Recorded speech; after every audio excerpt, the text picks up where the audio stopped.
Hello and welcome. These are horse racing selections for Friday, the 3rd of February. I am Flat Cap Callum and I'm hoping you are all very, very well.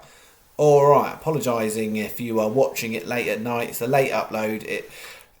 I'm afraid it's just the way it goes. I've got a lot going on in my life and I know most of you appreciate I put a lot of time and effort into here, and sometimes it does mean that the videos upload late. So there was a lot to go through for Friday. There's a lot of racing going on. I don't want to rush stuff. I want to get it right. I clearly don't get it right all the time, but I want to get it right for what I'm doing for the channel. There's a certain threshold I need to hit for certain things, so I'm not making an excuse. I'm just explaining why it's a bit late. Because I know most of you get that. Life is complicated and you've got other things to do, but likewise I want to do decent service by loyal followers on this channel. So here we are. What have we got for Friday? Well, I've got it as stake and a quarter in the end, a £25 stake, 5 bets, 120 Lingfield is the first one, slightly stacked on Dundalk, which possibly is a bit risky given recent history. So we've landed some lovely things at Dundalk on the history of this channel, but likewise, as I will often say to you, it is a bit of a hero or zero track. We either have shockers or great days and not much in between at Dundalk. So we'll have to see how we get on. I will reassure everybody, don't worry, there is a jumps bet. There is one jumps bet, a lucky 15 on the jumps. Nothing at Catterick, I have to say. I didn't like anything at Catterick for Friday. All Chepstow horses. So we'll go through all the bets for Friday. We'll do a review of Thursday, which was another good day. Annoyingly, though, it just was a good day for Sky bettors and no one else. So the positivity has carried on, but not for everyone. So if you weren't Sky Bet, it was a very tiny loss. But if you were Sky Bet, for the channel, we've got about £52 profit. So it was actually slightly more profitable than yesterday. That being said, the non-Sky Betters yesterday were about 25-30 quid ahead. So overall, Sky Bet are winning out this week, but actually everybody should still be in a nice place for this week. So I'll go through that, and there's a couple of other bits I'm just going to based on some comments and stuff that we made. I'm just going to elaborate a little bit more and remind people of a few things. But definitely get the sense this week it must be going all right, because I've had a couple of winning days, and what now happens is if that happens, I get more people disliking the videos, which is an interesting anomaly. So thank you for all the people who choose to like. If you have got fat fingers, please could you just make sure that you have pressed the like and not dislike button, just so we're super clear on that one. But it's interesting. And sometimes literally I can upload a video with inside a minute I've got a dislike, and it's as if somebody's just subscribed to the channel to dislike it. That's very confusing. But yes, clearly if I'm doing well, there's a few people out there that get a bit knocked off about it, which is a bit sad, because there's lots of channels that exist to try and help people. There are likewise lots of channels that exist that are there to try and make a fast buck off people and exploit their naivety. Right, we'll move on from that. Okay, so what happened on Thursday? Well, jumps is where it's at. So Southwell struck out there. We had a non-runner, so it was a 40p refund to the channel. One out the placings, one out the placing. So it wasn't completely terrible, but we didn't get any money off it other than the refund. This is the bet that did the damage. And I'd say we rode our luck in this bet, I think. Samando, it drifted to 18-1. Was fourth. Most bookies paid out on 5, but all bookies paid out on 4, so we were good there. We were fortunate. There were some last minute fallers that I think helped. San Pedro took a 40p rule 4 on that one. It ended up going a 15-8 favourite, and it ended up being distant behind the front two, and it looked like it was fading, but the jockey kept going. Well done, and finished third, which did not look like possible at one point. Templier, I said I really liked the price. Price held. Price held, and it ran a nice race. It was second. So we've now had 7 horses second place in the last 2 days. No winners, 7 second places. And then Butterwick Brook was the difference. So only Sky looked like they paid out 5 places. It was 14 runners. Most bookies paid out on 4. And yeah, another example of a jockey just plugging on, because that horse did not look like it was gonna get placed. It was bumped along a few places up midway through the race. Just kept it going and got 5th. So yeah, delighted for Sky betters on that one. For everybody else, it was a profitable bet at 3 places, but overall in the day, not enough. And then this didn't terrible. Well, not terrible, it wasn't good. So if you watch the race, how bizarre. It literally came out of the stalls and stopped. Like, it was done at the start. It was unbelievable. Like, it didn't even fall out of the stalls. It just kind of came and stopped, and yeah, it was done for. And then they weren't near the front couple, unfortunately. And then the Bay Warrior ran a very gallant race on the rail, but got done on the line by the odds-on favourite. And Kentucky Kingdom was third, so they were second and third. So nothing bet on the rare win combo bet. And then Chelmsford was a bit disappointing. I really thought they would do a bit better, but we had the Bay Warrior close on the line for second, and that was it. So yeah, nothing back on that one. If you convert it to lucky 15, you'd have had a few pence back, but nothing back for the channel. So I think that was 20 on, 72.62 back, 52.62 profit, which puts us 92 up for 2 days for channel stake. So nice place to be.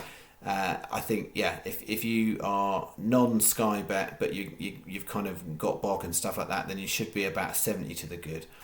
So coming into the week, we were down 83 for the year. That's what we finished January on. And up 92. So I've got it on the channel stake for the first time this year. As I speak to you, we are 891 in profit. We have finally got a bit of profit. So yeah, first time of the year. No point in January was the channel in profit for 2023. We are in profit, 891.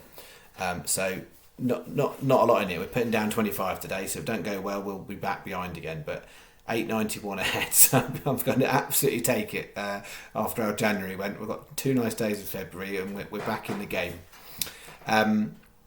Just have a couple of quick key stats. So yeah, strike rate's 44% this week. So yeah, really good for 2 days. But the really interesting anomaly, and I think it is an anomaly, for the all-weather, we are 16 horses, 3 placed, 3 out of 16 placed. So we are terrible on the all-weather for 2 days. 8 out of 9 horses I've tipped on the jumps in the last 2 days. 8 out of 9 have made the frame. One was a Sky bet only, that last one, but that'd be 7 out of 9. That is a tasty little stat for a 2-day period. Got 4 more coming out for Chepstow for Friday. Let's see if we can maintain it. If we can, we'll be delighted. Not big prices either, but don't just go and suddenly triple your stake on the jumps bet, because the jumps bets the last 2 days have gone well. I use data. I understand and I look at trends, but I don't follow trends. Every trend comes to an end, or every trend starts something different somewhere else. If all you did was follow trends for certain things in betting, you'd never find the winner, because there's not one lot of trends that all come together on one horse in every race. It doesn't work like that. Like, you look at the Grand National, everyone's always talking about the trends, about how old the horse has got to be, what the weight's got to be. Trends are there to be broken all the time. Trends are there to be broken. So yeah, that's trends for you. All right, so what we got? Friday's bets. Let's spin through them, and then a couple of bits I'm just going to pick up afterwards. So Friday's bets. Starting here, this is the all-weather UK bet. And I'm starting off first race 120 Lingfield, and I would say to you that is my value horse for the day. It's the old boy Caponanti Con. I think he's back down to a decent handicap mark, where I think the market's got that horse wrong in terms of its likelihood to run a decent enough race. So I think it's going to be competitive. There's no extra places on that race with anyone else. But yeah, Caponanti Con at 25s. For those of you like a bit of a side market to extend the places and stuff, I think it's well worth having a little look at that. But yeah, he's an old boy and he runs a lot, but I think it's down to a mark where 25 to 1. I honestly think that should be about tens. It won't go to tens, but I think that's where it should be. Then we've got 250 Lingfield, enough already, 20 to 1. I think there's enough in that says that's worth a go, even though it's the rank outsider in that race. 6.45 the Newcastle. We've had that a few times. Atoll Blair Boy 12s. And then finishing off a 7.45 Newcastle, Elishiva 9 to 1. Got it as a 20p each way, lucky 15. And then I've just stuck a 30p. That's how it worked out. 30p each way single on Cap and Anticom. 25 to 1. So it's 6.60. Sky best, Coral second best for bet 1. So that is that. There hasn't been sort of jumbo pricing much the last couple of days. I've got a couple at Dundalk in a bit of a risky McRiskerson's bet coming up, but this is the jumps one. So this is what I've picked out at Chepstow. I had a look through Catterick. There's some races that are extra place races and things that you'd think you might be worth a look at, but not for me today. Chepstow was all where I went to, and I've got 4 and I've got no substitutes. These are the 4 at Chepstow. 2 o'clock Balinska 14 to 1. 3:30 Sandy Boy. I'm looking at that potentially to overcome an absence. So it's a long absence. I don't often take horses coming off the back of a long absence, but I think there's plenty in that. And if you look at the context of the race of where the others are handicapped, I think that doesn't have to get back to full fitness in order to potentially get to the frame. And if you look at it's trained by Philip Hobbs, and he's had a couple of winners, I think two winners in 2 days. And yeah, as I said, I'm not into trends, but I do believe that when you can sometimes look at yards and think horses come into form at a similar time because they get them in their fitness regimes at similar points. So yeah, worth a look on that one. 4.05 Chepstow, Super Duper Sam 10s, and then 4.40. Not the most obvious race. It's not a great betting structure at all. And it's a bumper, and I don't do bumpers often, but Royal Defender at 8 is overpriced. I think that should be much more in the 5 to 1, 11 to 2 mark. I think there's a reasonable amount of runners in it, and there's no extra places. But yeah, I think there's a bit of value in it. I think it was worth putting in. So Sky best, Coral second best, 365 third best in that order. 20p each way, lucky 15, £6 is your bet. Okay, and then I don't technically have a Dundalk special, but this bet is the one that has only Dundalk. But this is a risky McRiskerson's Dundalk bet. I basically found 4 that I thought you could argue a case for completely different reasons why they have got a bit of value in the price, but they're risky ones, all of them. So I've done it as a smaller stake. But we've got 355, and I've got a few here that names are a bit tricky. Munanami, I think. 33 to 1. 7 runner race, hasn't run for a long time, so it's a second horse I've got today that's coming off a break. But yeah, 7 runners, but there's quite a few bookies. Coral, Betfred, Sky and 365 all paying 3 places on the 7 runner. And yeah, I think that horse has got potential. If you look at it, the trainer doesn't have very many horses, but they've been running reasonably well. And yeah, there's enough in there. I think that's worth a go in a 7 runner for 33 to 1, paying 3 places. 6 o'clock, don't do 3-year-old handicaps very often, so that's why that horse is in there. Slightly lower price, Fendi at 14s. 6:30, Big Kitten 80s. The context of the race, there's not a lot in there that you go, there's a clear-cut chance for. And that horse, although if you look at just where it's finished in the last few races, you wouldn't back it. I don't actually think it's been too far away, and I get the impression it might be trying to run into a bit of fitness. So I think it might improve for what it's done. And I think it's worth chancing at 80 to 1. It's a big old price. It should be a big price, don't get me wrong. But when you start looking at big prices and value and looking at where it should be, whereas it is, I think 33s is probably a reasonable enough price for that horse given what it's done. So 80 to 1, there's quite a bit of points value. So in terms of actually the difference between what I think it should be to what it is, this is the big difference of the day. I wouldn't say it's my most valuable one of the day, purely on the basis that it's quite risky in terms of is it going to frame, whereas I think Capitanti Con's got a much better chance of framing than this one. 7 o'clock then, Hot Lady, 40-1. I've got 3 horses in that races in slightly different ways, but that's one of those coma horses where you never quite know what you're going to get, and they do pop up, and I back a few of them on the channel, and there's enough in there that says that could be handicapped reasonably well on debut, handicap debut. So it's a 10p each way lucky 15, just 10p, 15p each way doubles, all combinations. So I've left the singles, I've just done small lucky with an extra bit of doubles. If we can catch 2 of these to make the frame, then that makes that a profitable bet. So Sky best, Coral second best, and Betfred third best. So that in that order, and that's based somewhat on prices tonight. Okay, bet 4. So just to be clear, this one's got the Meydan. I've got 1 race at Meydan. Like both of these, is a good race. If you haven't looked at that 5:30 Meydan, it's a decent size field handicap. Most bookies are paying 5. Sky have got it as a 6 at the moment. But 1 non-runner, and it will go down to 5 for Sky and 4 for everyone else.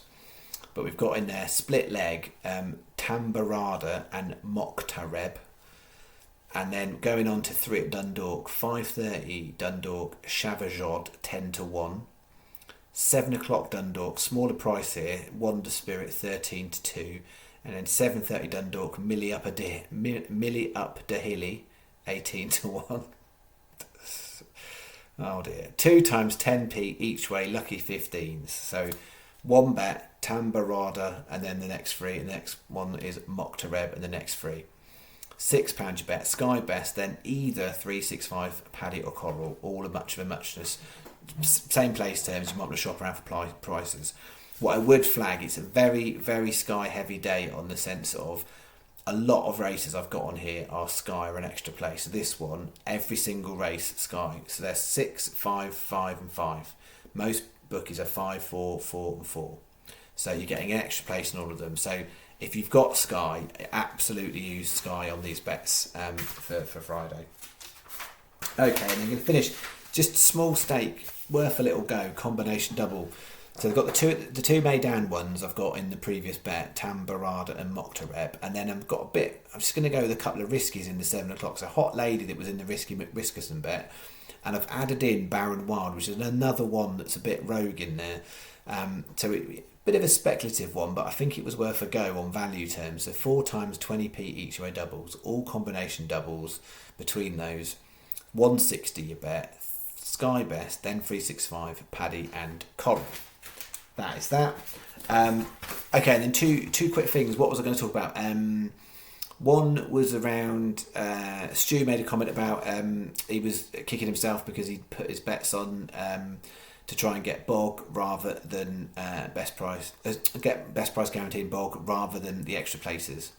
I will always say to you, long term, it is always more advisable to take the extra places where they exist in my bets. That's why I advise it with Sky Bet. It's why I keep the stats in a Sky Bet account, because it is the best bookmakers use for what I'm doing, because I'm making market-based judgments. So more of my horses shorten than they lengthen in the market. Sometimes I'm taking horses that I know won't necessarily shorten, but I still believe there's value in the price.